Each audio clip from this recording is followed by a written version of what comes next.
YouTube, it's Team Yu-Gi-Oh 2 doing deck profile with Luke Delaney of Team Archetype. This is his Atlantean deck. He top 4 today at locals. Okay guys, right, basically it's quite simple. The deck's quite toolboxy, so we're pretty much free of everything. We've got 3 of the guy that searches something like the sent to go off for a water effect.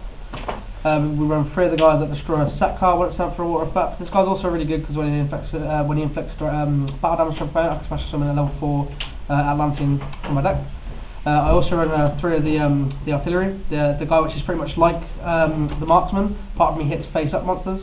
He also gives you an extra additional normal summon when he's on the field. We're on 3 diva because it pretty much searches out everything in the deck. It's a tuner, which means you can do burst plays with synchro spamming. It being level 2 means you can go into Gungnir quite easy as well, and you can get artillery and it searches out pretty much everything. It's basically like an OP tool guide for the deck. We also run 3 Undine because this card's really good as well, as in when you normal summon him, you +2 if you use the rotor, or you +2 if you pop a card by sending either of the 2. Also you have to run Jealous Control, which is kind of bad, but like yet again it's another like level 3 tuner you can use to go into Gungnir plays. We run 2 Dragon Ice. Dragon Ice is really good because you can have a discard outlet to discard your artillery, marksmen and dragoons. Also you can discard himself to special summon him from the hand. This card's really good. There'll probably be a link in the description about what this card does later. Also there'll be a link to my video explaining everything really in depth. 2 Abyss Soldier. This is like a compulsor on leg. You can discard a water monster to bounce card on the field back to its owner's hand. You can even bounce yourself, so you can discard something just to get a free discard because you want to be discarding your water effects, water monsters. 2 Jealous Controller because like you have to run it.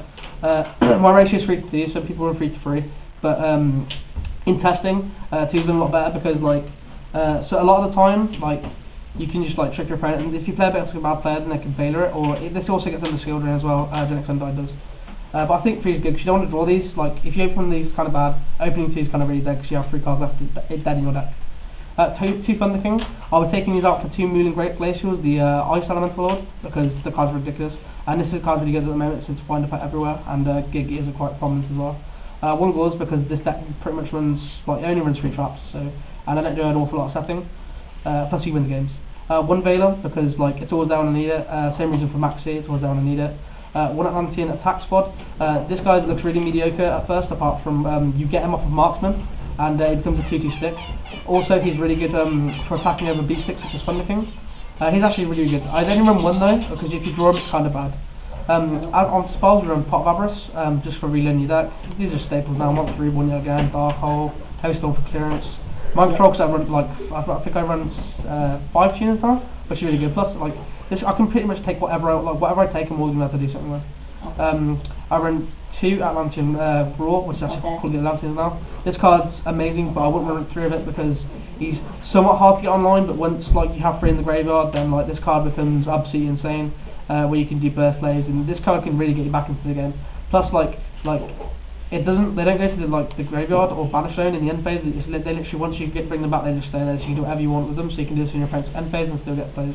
Book and Moon for stun. 3 Salvage because like too good to run any less than 3. I tried 2 out. 2 was like I'd never draw it when I needed it, and 3 it's always there when I need it. And finally 3 traps, 3 water up. Just because you can discard cards from your hand. It's like an opening dust shoot, and this with Undine is really good. Extra decks are really straightforward. This guy this guy can get the Atlantean effects off, by the way. Gungnir, as I mentioned, he's a powerhouse. Just generic stuff now.